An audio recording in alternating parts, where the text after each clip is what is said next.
Bonjour à vous, je suis obligé un peu de réagir par rapport à aux réactions que suscitait la vidéo sur mes impressions avec consécutives au débat avec Monsieur Fioril.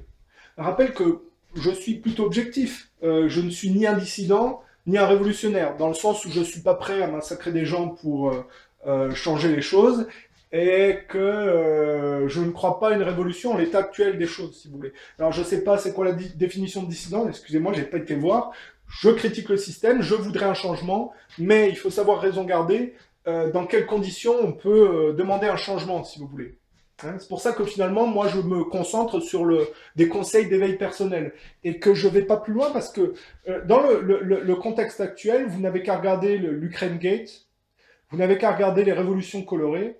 On a toujours poussé des velléités de changement depuis l'extérieur qu'on a ensuite court-circuité et manipulé en fonction des intérêts de puissances organisées pour dégrader un pays, si vous voulez. C'est ça qui est problématique aujourd'hui, c'est que il n'y a pas une cohésion dissidente, un nombre assez important à ce niveau-là, pour espérer rendre pérenne un changement révolutionnaire dans le temps.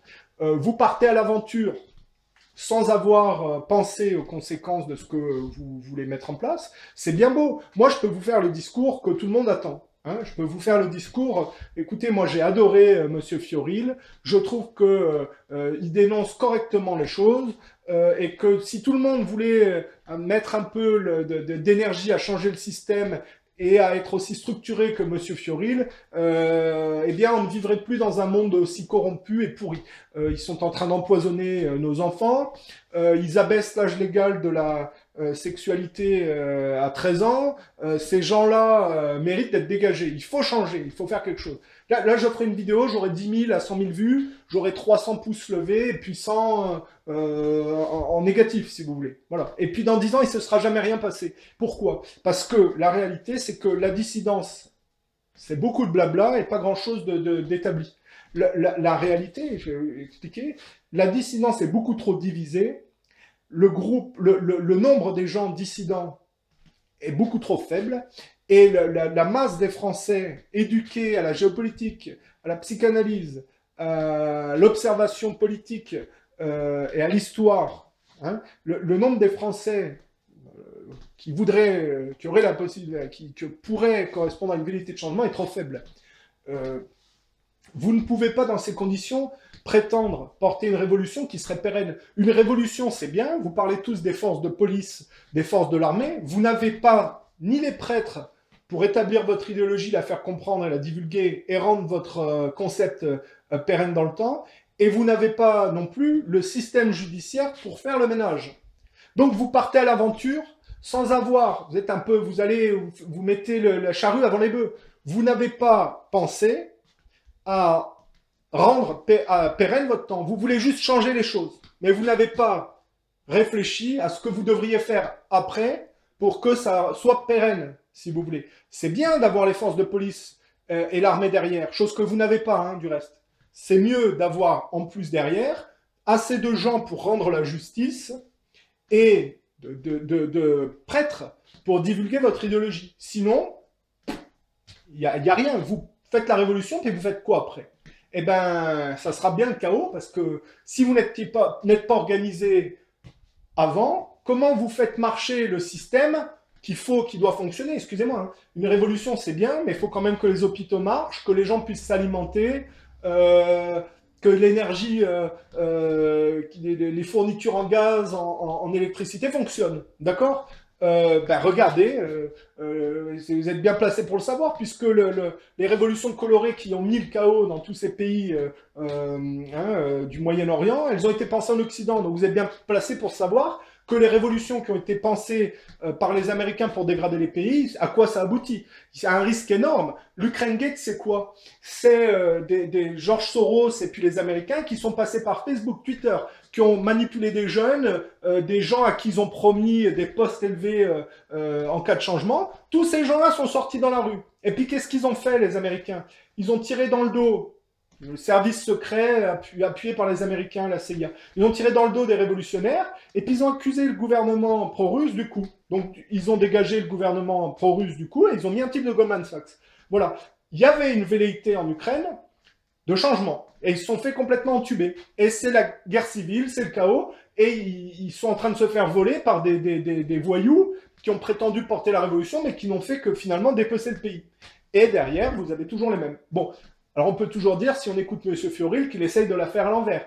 À la limite, c'est pas parce que il se réfère à des textes francs-maçons tout en prétendant nettoyer les raisons de corruption de francs-maçons que ça ne peut pas marcher.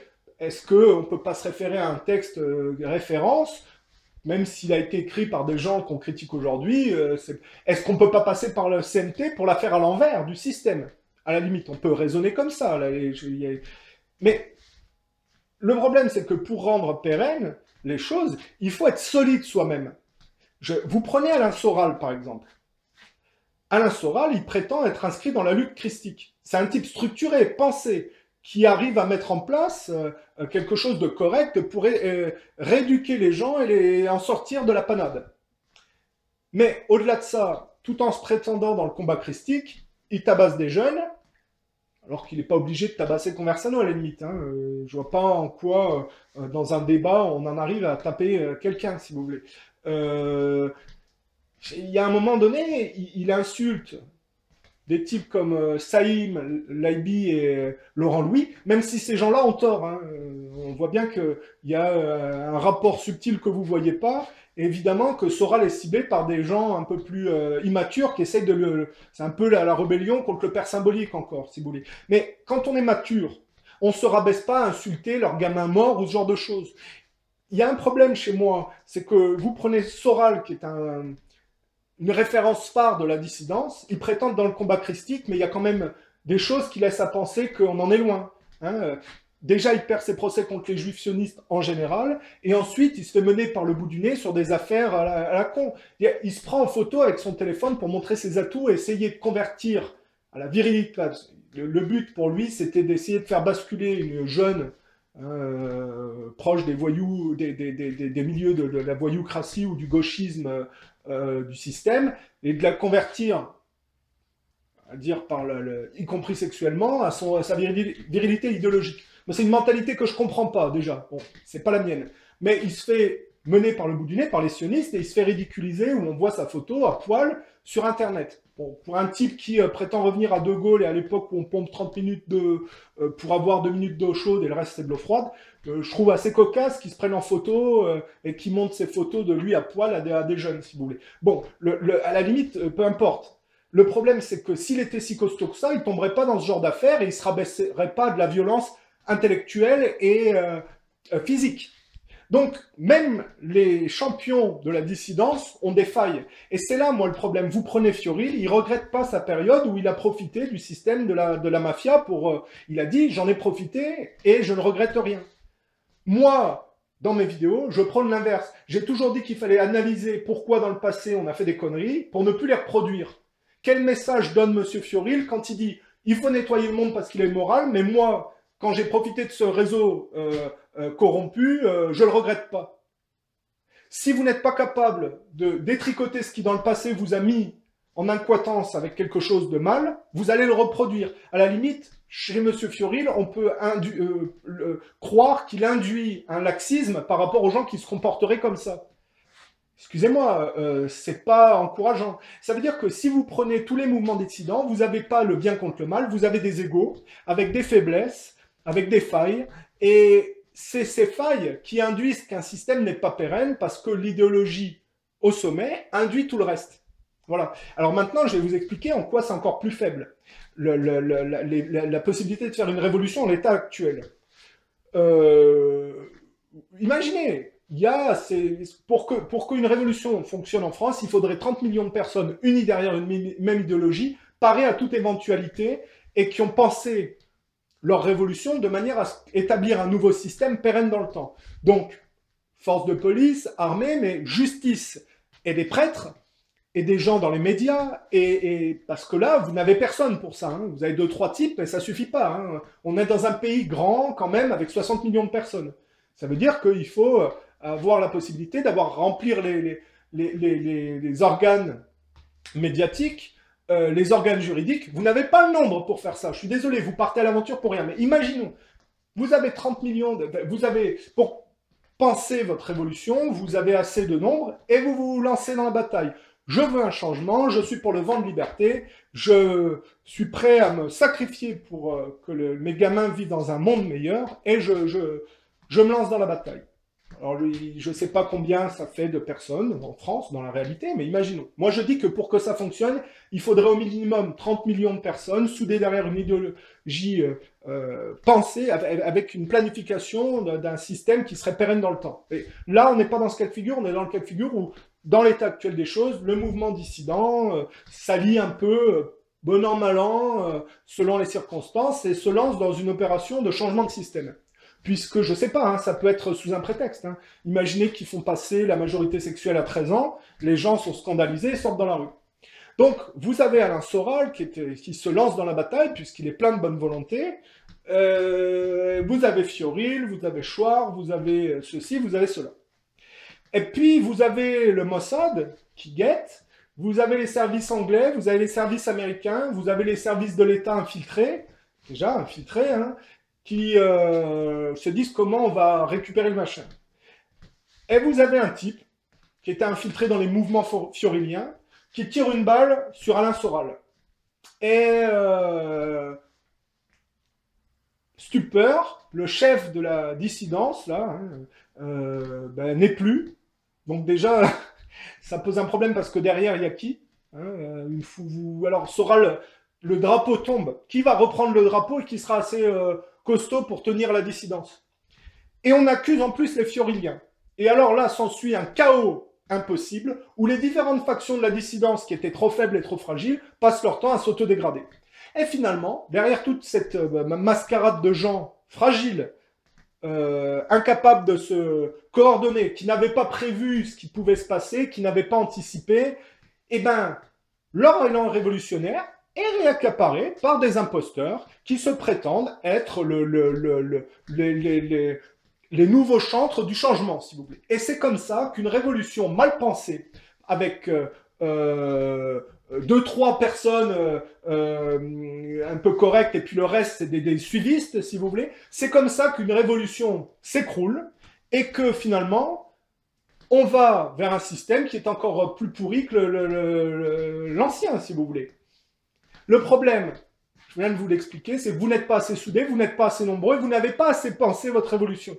Donc, le jour où, posément, vous arrivez à 30 millions de personnes d'accord pour changer, qui ont un programme accepté collectivement pour mettre en place quelque chose qui soit pérenne et qui ne permette pas des puissances étrangères d'intervenir pour militairement, sous prétexte que la France est dans le chaos et qu'il faut la sauver, parce que c'est ce qui se passera. Si vous n'avez pas paré à tout ça, c'est pas la peine de parler de révolution, vous êtes dans le hurrah blabla, et vous êtes dans le fantasme. Voilà, il y a plein de gens qui me font la morale et qui disent oui, il faut changer, il faut faire quelque chose, gna gna.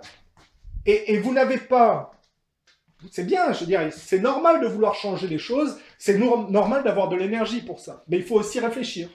Est-ce que vous êtes prêt plutôt à risquer le chaos et les massacres, et le fait que des puissances extérieures se servent de ça, parce que la France est un point pivot et qu'il y a beaucoup excusez-moi, hein, les pays raisonnent en termes collectifs comme des prédateurs. S'il y a un des prédateurs qui peut être écrasé, ils vont pas se gêner. Hein.